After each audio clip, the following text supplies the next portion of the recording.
Jake had never seen anything like it. 8 limbs, each braced with serrated hooks that looked more suited for dismembering than locomotion. A torso covered in interlocked iridescent plates that shimmered between violet and pitch black under the sterile lights of Lab 7C.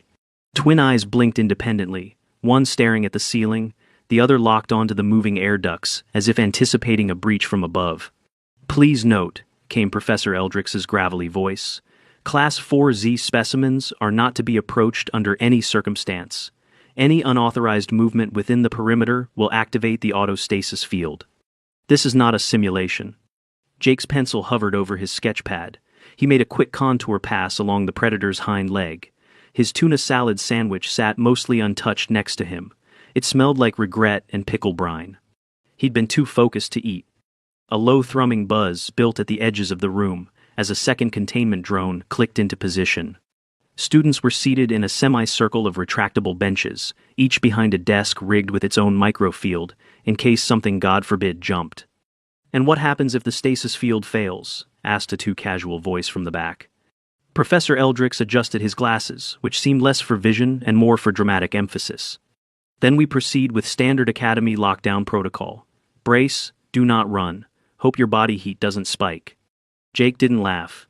Neither did the three-eyed student from Yelvex 9 next to him, who discreetly emptied his hydration bladder into the mesh lining of his boots and was now slowly edging closer to the emergency ejection hatch. The predator didn't move. It hadn't moved for the last 28 minutes. That's what made it ideal for observation. Class 4. Z specimens were notoriously patient stalkers that would wait days to pounce. But this one had been still even by their standards, save for the occasional flick of a barbed tail. Jake dipped his pencil again, shaded under the forelimb. It was weirdly relaxing. Then came the sound. Not loud, not even dramatic, just a sharp click followed by silence. It took the class a full second to register that the hum of the containment field was gone. The predator's eyes, both of them pivoted forward. "Do not move," Eldrick hissed. "Everyone remain calm. Central is being notified." Jake's sketchpad was halfway to his lap when the predator did something no one expected. It stretched. Like a cat. The kind of luxurious, spine-rolling stretch that popped joints and unfurled muscles. And then it walked. Not lunged, not pounced. Just walked calmly, unbothered off the dais, across the polished floor. Students screamed. One fainted. The Yelvex 9 student dry heaved into his boot. The predator padded past all of them. Its steps were near silent. Tail high, back low. Jake was frozen. It stopped in front of him. He didn't breathe. It sniffed the air. There was a war being waged between his instinct to curl up into a ball and the alien etiquette seminar he'd half slept through, which mentioned somewhere that turning your back on a predator species was considered a death wish on 12 systems. Then it did something nobody could have prepared for. It curled up under Jake's desk, wrapped its limbs in on itself, rested its armored chin on Jake's boot, and closed its eyes. The room had gone deathly still. "Jake?" Professor Eldrick asked, sounding more mouse than man. Jake's mouth opened, closed. He looked down. The thing was purring, low, rattling. His sock was vibrating. "I think it likes me," he said faintly. Eldrick whispered something into his wrist comm. Security didn't burst in immediately. That would have been smart. Instead, 3 armed custodians in light exo armor arrived first, all wielding stun spears and looking about as enthusiastic as wet toast. "Don't touch him," Eldrick snapped when the nearest one took a step. "But protocol. Protocol doesn't cover this." The predator didn't growl, didn't posture. It just opened one eye, fixed it on the nearest guard, and flexed a claw so fast it punched a neat hole in the floor tile. Nobody moved after that. Jake was still frozen. He felt the predator's breath through the canvas of his jeans. "Can I move?" Eldrick hesitated. Slowly. Very slowly. "Stand." Jake shifted one foot. The predator groaned softly. A heavy limb came up and wrapped around his ankle like a living chain. "I think I've been claimed." Eldrick paled. "We need a xenopsychologist." The walk back to the dorm was the longest of Jake's life. 2 hours, 9 security checks, a temporary deactivation of all cleaning drones along the route, and a crowd of onlookers who'd been ushered behind barricades and looked one gasp away from starting a betting pool on how many limbs he'd return with. The predator followed like a well-trained dog, a twitchy one. It stopped if Jake stopped, turned if he turned. Someone tried to scan his ID and it growled. One poor bot whirred too close and found itself bisected. Jake had once had a cat, Mr. Pickles. He used to sit on his laptop during Zoom calls and hiss if Jake moved too fast. This thing was like that, but 700 pounds heavier and less emotionally stable. When he reached his dorm, it shoved its way in before he could open the door fully, scanned the space, circled the desk, then flopped onto the bed like it owned the place. "I guess I'll sleep on the floor," Jake muttered. It chirped, like a warbling kettle. He stared. "Do you even understand me?" Silence. Then it stretched again and let out a soft snore. Jake didn't sleep that night. He spent it sitting cross-legged on the floor, watching the interstellar apex predator that had decided he was the next best thing to a heated nest. The news hit the campus forums by dawn. Class predator, imprints on human. Security fail or cosmic miracle. Jake's inbox exploded. So did the xenobiology faculty. By mid-morning, he was being interviewed by a woman with translucent eyelids and 6 degrees in alien behavior. She spoke to the predator in clicks and whistles. It licked her hand, then bit her datapad in half. Jake had to sign a release form to go to the bathroom. The predator sat outside the stall. He had never known a more embarrassing moment. By lunchtime, he wasn't hungry. The thing still purred whenever he sat down. Jake leaned against the window, watching 2 security mechs install a reinforced fence around the quad. He could hear students whispering outside. 5 guards on Varnock. Saw it lick his hand. Probably a pheromone thing. He sighed. Then remembered something. A week ago, he'd been sketching. The predator had been behind a triple field barrier. He'd unwrapped his lunch, tuna salad, no mayo. He remembered looking up. The predator had been staring at him. So, he'd done the dumbest thing imaginable. Ripped off a piece and tossed it through the food port. Want some? The thing had caught it mid-air. Eaten it whole. Then sat there, watching him. For 20 straight minutes. Jake looked down at the sleeping beast now curled at his feet. "Did I accidentally make you my pet?" The tail thumped once against the carpet. He didn't know whether to laugh or cry. He did both. Jake woke up sore. Not from any violent encounter, just from spending the night on a dorm floor that hadn't seen a vacuum in weeks. His spine felt like it had been folded in thirds. Every muscle was one slow breath away from cramping. And the interstellar apex predator, still curled up on his bed, was making sleepy cooing noises like a contented jungle furnace. The academy had sent someone by at 6 a.m., a xenobiology grad student who looked like she hadn't slept in days and who nearly fainted when the predator opened one eye. She left behind a tablet filled with observational logs and a 3-page legal document authorizing Jake to temporarily host what the registry had named Specimen R9, Class 4Z, Subclass Vorascan Apex. Active phase. Jake flipped through it with one hand and reached for his coffee with the other. The creature he still refused to call it Snuggles out loud, lifted its head and sniffed at the cup. Jake held it protectively. "No, this is mine. I give you tuna once and you think everything I own is yours?" The predator tilted its head and thumped its tail once on the mattress, a gesture that had come to mean anything from "I agree" to "I'm seconds from eviscerating you." Jake turned back to the document. Subject displays unusual fixation on human subject J. Hemsworth. Cross-species bonding suspected. Request for pheromone profile analysis pending. Human subject is advised to refrain from acts that could reinforce the imprint. For example, feeding, petting, verbal bonding cues. He stared at that last part. "Verbal bonding cues?" he muttered. The predator responded by resting its chin on his foot again. It weighed enough that Jake could feel his metatarsals protesting. There was a knock at the door, a very cautious one. Jake cracked it open to find Professor Eldrix, a much younger-looking xenochemist named Dr. Relin, and a sanitation drone holding a tray of brightly colored alien snacks. Dr. Relin waved awkwardly. "May we observe the subject?" The predator had already sat up. It stood, stretched, and pressed itself against Jake's side, its tail whipped in slow arcs. "Absolutely no sudden movements," Jake said. Relin passed him the tray. "Try offering it something. We want to see if it reacts to non-human stimuli." Jake held out a cube of gelatinous orange stuff that looked like radioactive Jell-O. The predator sniffed it, blinked twice, then promptly sneezed. The cube went flying. Relin winced. Noted. Eldrick scribbled something. Still following him? Everywhere, Jake muttered. Showers? Yes. Restroom? I don't want to talk about it.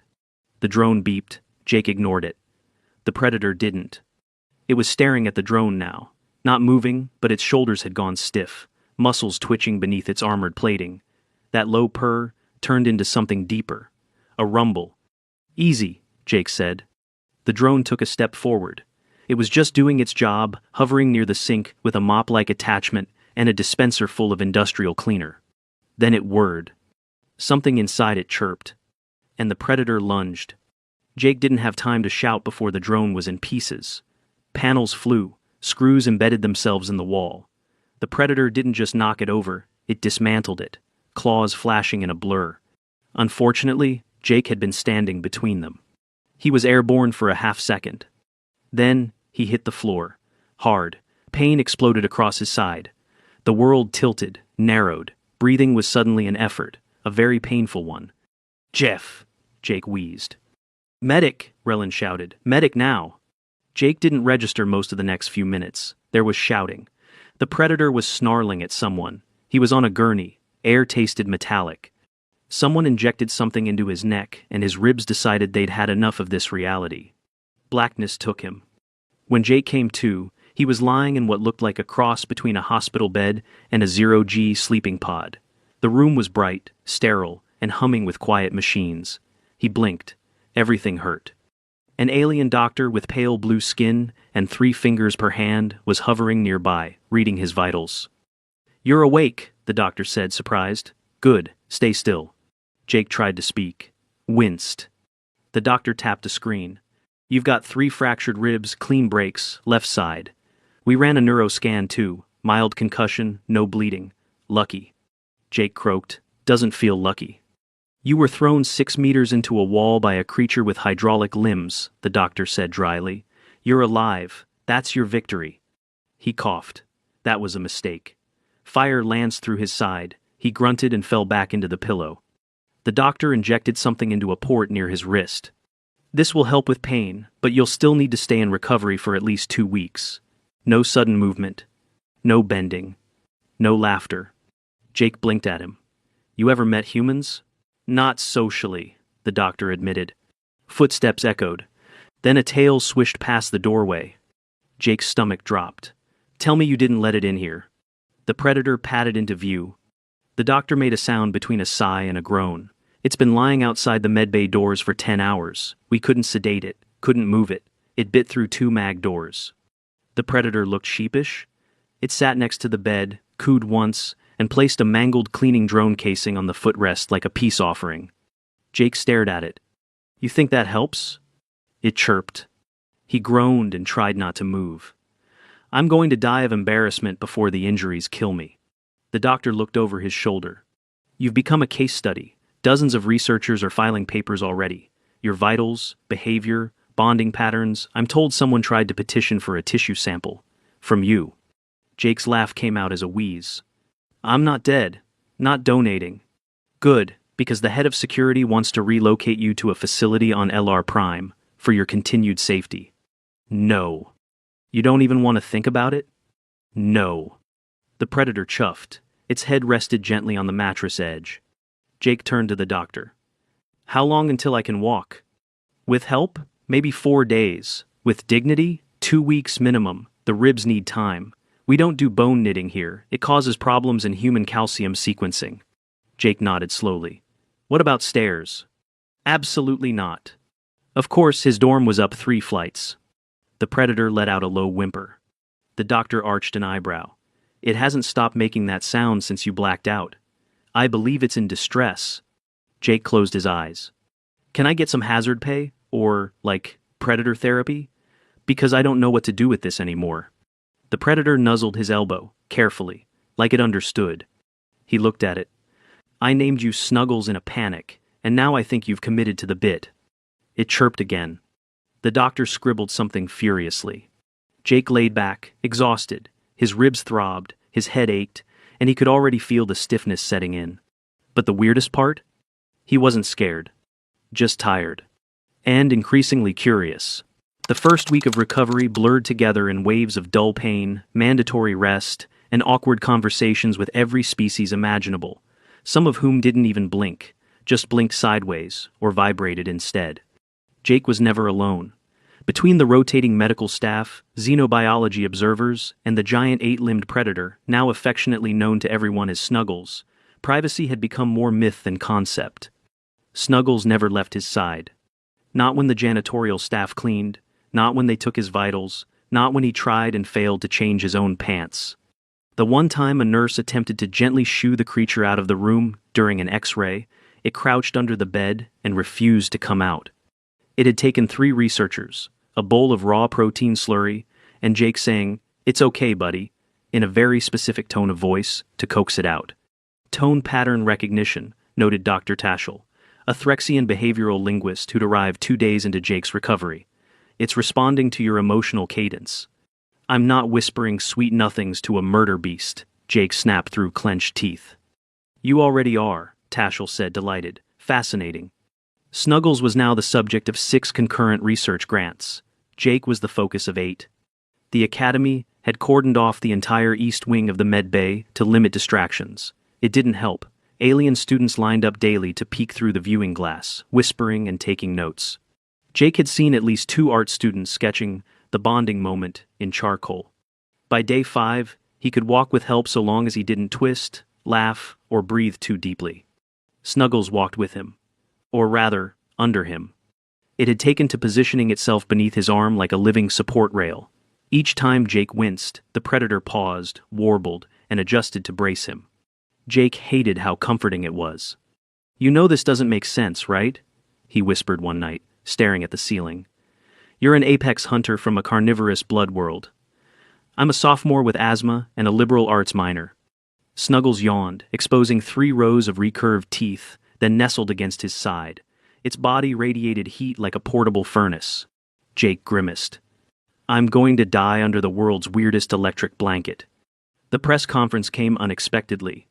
Not a real press conference, Eldrix had assured him, more of a formal debrief, with scientists and a few journalists. There's going to be a camera, isn't there? Eldrix adjusted his collar. Only 3. Possibly 4. Jake sat stiffly in a hover chair with a medical sling around his ribs and an oversized hoodie that barely disguised the bruising. Snuggles lay curled beside him, utterly unbothered, tail flicking lazily as if they were on a vacation bench instead of a scientific tribunal. One journalist raised her webbed hand. Mr. Hemsworth, at what point did you suspect the predator had imprinted on you?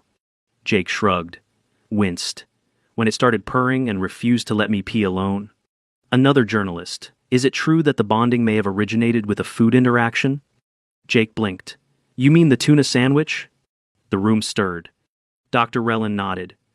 We have a working theory that your act of food sharing initiated a provider imprint. Voriskin species have strong pack instincts, hierarchical, but not necessarily aggressive. You may have been interpreted as a provider class alpha. Jake looked at Snuggles. I fed you once. The predator chirped proudly. Twice, Jake admitted under his breath. A younger alien student raised his hand. Is it also true that humans emit micropheromones that influence cross-species social attachment? Jake paused. Is that an actual thing? Eldrix coughed. That is an emerging area of study. Wait, Jake said. Are you saying I smell friendly? Another student piped up green, stalk-eyed, visibly trembling. My cousin on Lyraxis 3 said humans were apex telepaths, that they could bend the will of predatory minds. Jake burst out laughing. Immediately regretted it. Ow, God, okay, no telepathy, just tuna, and bad luck. The room laughed nervously. Snuggles stood, padded forward, and placed itself in front of Jake's chair like a silent bodyguard. The message was clear. Any threat to the food bringer would be digested. Can we maybe skip the part where you look ready to murder my classmates? Jake muttered. Snuggles warbled and sat back down.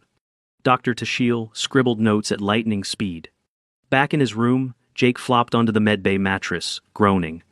His ribs ached in a deep, steady throb, but the medics had cleared him to move around the campus in another 3 days, as long as he didn't run, jump, or sneeze too hard. Eldrix had shown him blueprints that morning. A self-contained Class 4Z habitat, the professor had said, to be constructed adjacent to your dorm. High-res enclosure walls, enrichment features, space to roam. And a gated door that only opens when you're present. Jake had stared at him. You're building Snuggles a house next to mine. Think of it as a peace offering. And containment. How much is this costing? More than our math department's yearly budget. Jake didn't know whether to laugh or apologize. He sat up slowly, holding his ribs, and turned to find Snuggles watching him with unblinking affection. You are single-handedly bankrupting a top-tier academy, he said. Snuggles purred. That night, Jake found something strange. It started with a snack. A care package from Earth had arrived, mostly comfort food. Inside, a bag of chili-dusted corn chips. NEA. Jake popped one in his mouth. Snuggles perked up immediately, its frills flared out, color shifting from black to a rippling maroon. What? It took a step closer. Jake held up a chip. Spicy. You won't like it. Snuggles sniffed.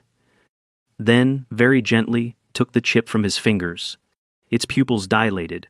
The frills flared again. It spun in place once, sneezed 3 times in quick succession, then chirped like a malfunctioning blender. Jake stared. You liked it? Snuggles pawed at the bag.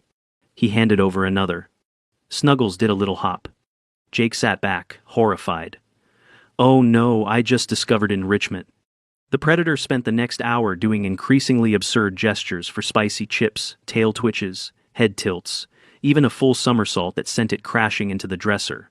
Jake had to ice his ribs from laughing too hard. He held a bag of ice to his side. You bonded with me because I fed you, and now I can apparently train you with chili dust. Snuggles flopped onto its back, happy and twitching. Jake muttered, I'm either a genius or a complete idiot. He turned toward the dorm window. Below, a group of alien students in full riot armor watched the predator's antics through the fence. One of them raised a sign, Human Packmaster? Jake pulled the blinds. Jake's return to campus life wasn't quiet. It began with a step just one outside the medbay, where he was greeted by 3 things. The high-pitched squeal of an overexcited Flarnian news anchor, the dull hum of surveillance drones tracking his every breath, and Snuggles fully alert, tail whipping like a seismic pendulum, flanking him like a one-creature security detail. He took a second step. Snuggles mimicked it. Step, step, pause, step again. The predator wasn't just following. It was mirroring him. Copying gait behavior, muttered Dr. Rellin, who was walking behind with a clipboard and 0 protective gear anymore. This level of mimicry isn't common even in pack-adapted species. Jake huffed. You're acting like I trained it. I barely trained my goldfish. You trained it with spicy chips. That was an accident. Snuggles sneezed. Everyone flinched. It was still recovering from a particularly overzealous crunch of jalapeno powdered trail mix. Jake sighed. I'm never eating in peace again. Campus had changed. Alien students gave him a wide berth. Some bowed, some stared. A few threw gifts, spicy condiments, mostly like tribute to a king who'd tamed a storm. Security no longer tracked him. They tracked Snuggles. And every professor within the xenobehavioral department now had a running competition for who could invent the most plausible explanation for the imprint. Was it neurochemical? A rare electromagnetic alignment? The scent of pickles? Jake stopped trying to keep up with the theories when one researcher proposed that Snuggles had formed an emotional dependency loop triggered by vocal empathy inflection. Jake had said, "Hey buddy," and now he had a bodyguard with murder capacity and cuddle attachment. The Academy's solution? Infrastructure. Snuggles' enclosure had been completed in record time, a domed, climate-controlled habitat with a sun-warmed perch, reinforced play structures, and a biometric gate linked to Jake's palm print. When Jake arrived for the grand opening, a crowd had gathered. The predator eyed the habitat, then looked at Jake. He took a cautious step forward. Go on, it's for you. Snuggles didn't move. Jake crouched slightly, his ribs still stiff, and whispered, I'll come by every day. Promise. The predator sniffed, then patted in, circled once, twice, let out a contented growl, and flopped down dramatically across the heated perch. The crowd clapped. Someone cried. Jake held up a hand. He's not tamed, he just... Snuggles rolled over and licked his wrist through the mesh. Jake sighed. Never mind. Midterms hit like a meteor. Jake, still recovering, had to manage a backlog of 3 weeks' work, including a multi-part xenobiology thesis on nonverbal interspecies communication. Ironically, his own case study was now the most cited reference in half of his classmates' essays. Professor Eldrix called him in one evening to offer guidance. "You're under unprecedented academic and diplomatic stress," Eldrix said, sliding a data chip toward him. "We're waiving 2 assignments and offering an elective credit for your live field experience." Jake squinted. "Is that code for, please stop scaring the exchange students?"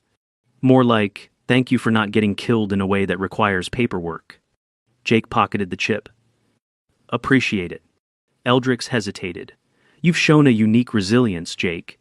Not just physically, socially. No other species on this campus would have handled that imprinting event the way you did." Jake shrugged. "I didn't handle it, I survived it. Big difference." "Sometimes that is handling it." He left the office with mixed feelings. On the way back to his dorm, he spotted a familiar Group 3 alien classmates, huddled in a corner, whispering. He slowed. Listened. "Swear, he communicates in clicks, like he's suppressing a second language.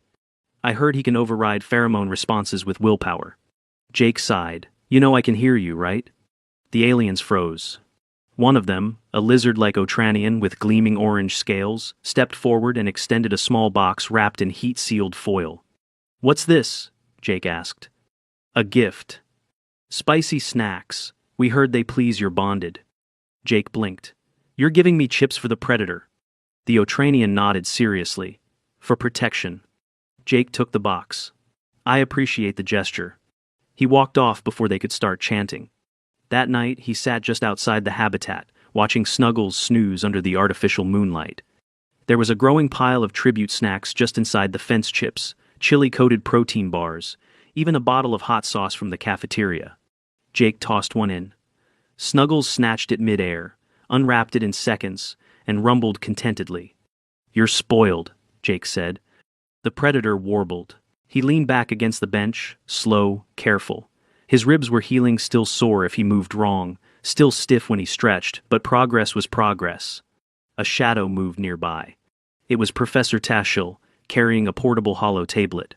"I figured I'd find you here." Jake nodded. "Night visits are part of the bonding ritual now." Tashiel sat beside him. "You've changed. Getting tackled by a living war crime will do that." "I meant your perspective. The fear's still there, but it's balanced, integrated." Jake didn't answer for a moment. Then, "I used to think I had to be fearless to be useful here. That I had to prove humans weren't just space tourists with soft skin and nervous systems made of wet paper. And now?" Jake looked at Snuggles. "Now I think being scared and still showing up is enough, and apparently feeding apex predators tuna sandwiches is a decent start." Tashiel smiled, a strange, subtle movement of inner cheek membranes. "You're not just the subject of a scientific anomaly, Jake. You're the subject of a new diplomatic paradigm. We've never seen bonding like this. Species-wide interest is rising. Some want to study you. Others want to recruit you." Jake groaned. "I'm not joining some predator pet ambassador program." "Then what will you do?" He thought about it. "Finish my degree, survive finals, feed my emotionally codependent murder beast. Maybe write a book." Tashiel blinked. "Memoir?" Jake grinned. "Cookbook."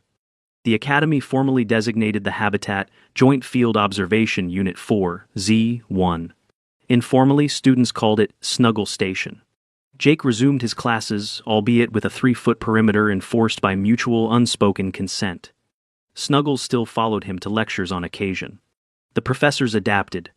One even handed out earplugs to dampen the predator's purring during exams. On his birthday, Jake found a spicy tuna sandwich outside his dorm, wrapped in foil, with a note in shaky alien script. "For your bonded. Thank you for not letting it eat us." He laughed so hard it hurt. But it was a good kind of hurt now. Healing hurt. The kind that meant things were going to be okay. Months later, Jake stood at the front of a packed lecture hall, guest lecturing for incoming xenobiology students. He tapped the screen. A picture of Snuggles, mid-roll, with chip dust on its snout.